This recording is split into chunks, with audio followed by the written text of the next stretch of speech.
Okay, so I am looking at homework number 16. And our first problem, regardless of what angles, their names of them, and whatnot, I'm going to do what I always do with these two parallel lines cut by a transversal. Bow tie, bow tie, bow tie, bow tie. The basketball does not spin when the lines are parallel.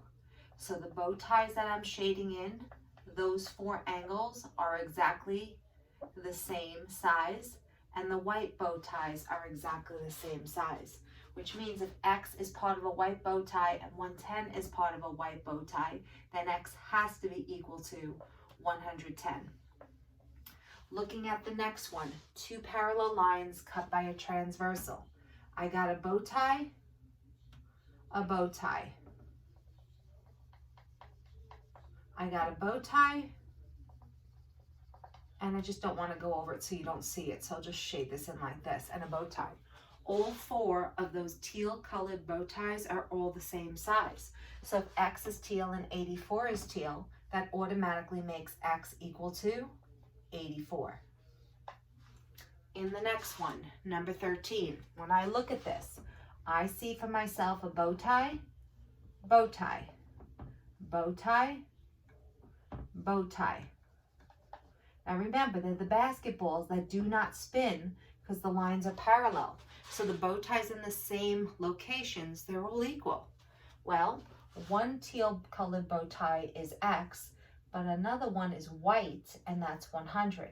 When they're different colors, they're not equal to each other. You have to actually add them together and always set it equal to 180. So when you solve this, you are subtracting 100 from both sides, and you're getting an answer of X equals 80. And that takes care of problem number 13. Okay, we're up to number 14, and the concept is the same for everything here. So first and foremost, bow tie, bow tie. Yeah, it's part of a basketball, but I'm focusing in on the bow ties. Same direction, because the ball doesn't spin. Bow tie, bow tie. Both of the angles that have markings in them are clear or white bow ties, so therefore X has to be equal to 111. Next one, same diagram. I'm looking at bow tie, bow tie. No spin on the basketball gives me a bow tie here and a bow tie here. So the 125 is a white bow tie, and the X is a white bow tie. If the bow ties are the same color, they're equal.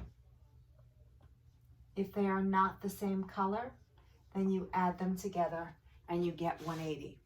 So in the next one, if I pick a bow tie here and a bow tie here, there's no spin on the basketball, so there's a bow tie here and a bow tie here. No spin on the basketball. Both of those angles marked off are from white bow ties. They have to be equal to each other. Going to the next two on that page, and then the first one on the following page. For this one, I have bow tie, bow tie. Remember, those bow ties are part of basketballs. Bow tie, there's no spin when the lines are parallel on the ball, so the bow ties are in the same direction. But X is a white bow tie and 53 is a white bow tie. If they're the same color, then they are automatically equal to each other. Number 18, go for the bow ties. We got one bow tie, the other half of it, no spin on the basketballs. So the bow ties are in this direction. All white sections of a bow tie are equal, so therefore X has to be equal to 113. On the next page, the first problem I had room for. When you look at this, this is bow tie, bow tie, bow tie, bow tie. So if they're part of the basketballs, the two angles that have marking are both white bow ties. This is from a white section and this is from a white section. make sure you realize that that box means 90 degrees. They are not equal to each other. I'm sorry, they are equal to each other because both of them are from a white bow tie. So you're going to write down 221x plus 6 is equal to the number 90. But then you have to proceed to solve for x. So when you subtract 6 from both sides, you're going to get 21x equals 84. And when you divide by 21, it goes in evenly. Your value for x comes out to be the number 4.